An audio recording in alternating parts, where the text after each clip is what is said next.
Welcome back to our TD School video series for the PDGA's Tournament Director Training Program. In this episode, we'll be focusing on what needs to get done at the start of a tournament day, more specifically, player check-in and creating player groups. Having some sort of organized check-in process is important for all events. Whether you use a printed list of players on a clipboard, or you utilize the cool check-in tool on the PDGA's Tournament Central website, you really want to know who has or hasn't shown up to play before you send groups out on the course. Failing to do so can put you in a situation where no-shows result in a card without enough players to begin play. Check-in is a required step for players participating in Majors, Elite Series, and A tiers. For all other tiers, an organized check-in is highly recommended. Your check-in can be simple, just an acknowledgement that the player is present and a confirmation of their starting hole or tee time.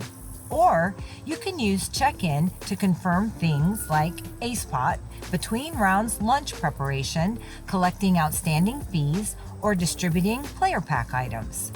Here are some helpful considerations to ensure a smooth check-in process. First, make sure the check-in schedule and location is clearly listed on Disc Golf Scene or wherever the tournament information is posted. It's important to note that any player in a PDGA Major or Elite Series event who fails to check in by the specified time set by the tournament director will forfeit their official place and entry fee. Players at lower tier events who fail to check in may still participate at the discretion of the tournament director, but they run the risk of being penalized par +4 for any holes that they miss.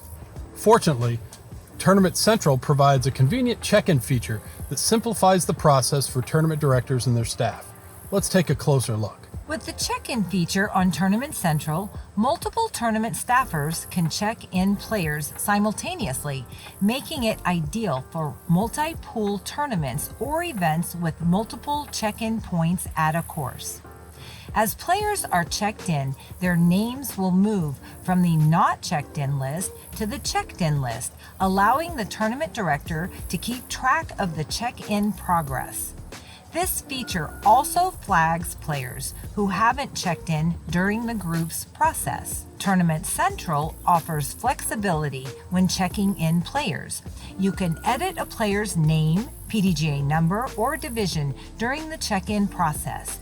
If a player doesn't show up for the event, you can remove them from the tournament using this feature.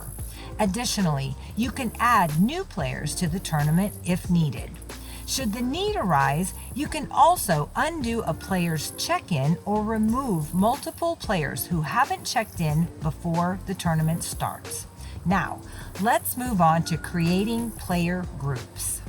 Before the tournament begins, you'll need to assign players to groups using either tee times or a shotgun start. Here are some guidelines for creating groups. The PDGA Competition Manual provides tournament directors with guidance for the creation of playing groups. Fairness for all players and promoting competition within divisions are prioritized in the competition manual. Whenever possible, try to group players from the same division together. This means that professional and amateur players should not be grouped together if at all possible. One point that should be stressed here is that tournaments are not the time for player requests to play with their friends. Save that for practice rounds and flex starts.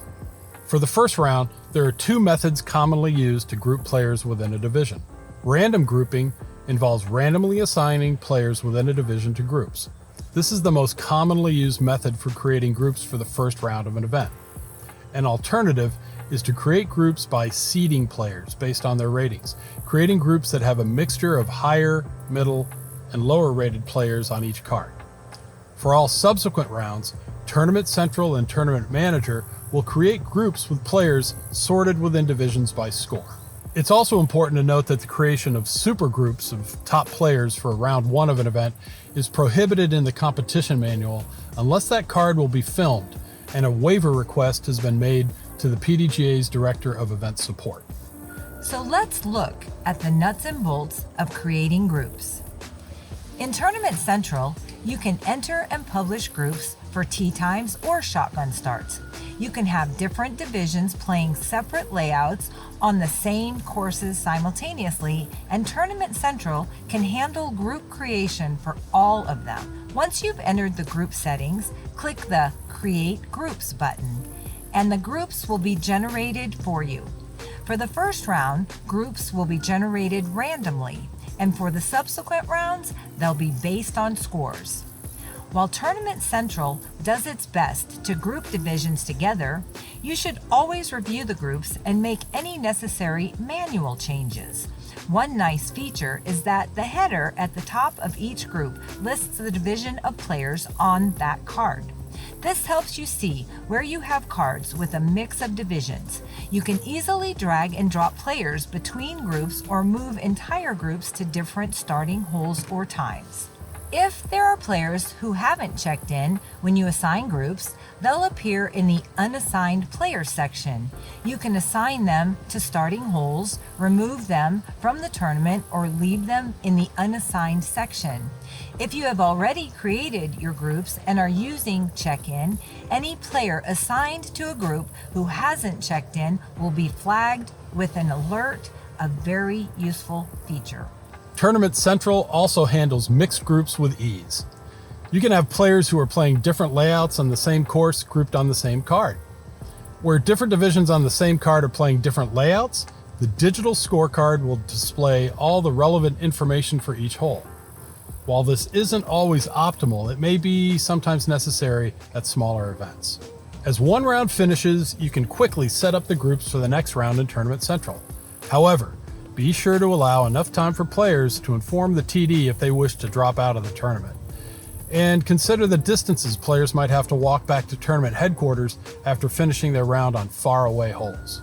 So let's recap.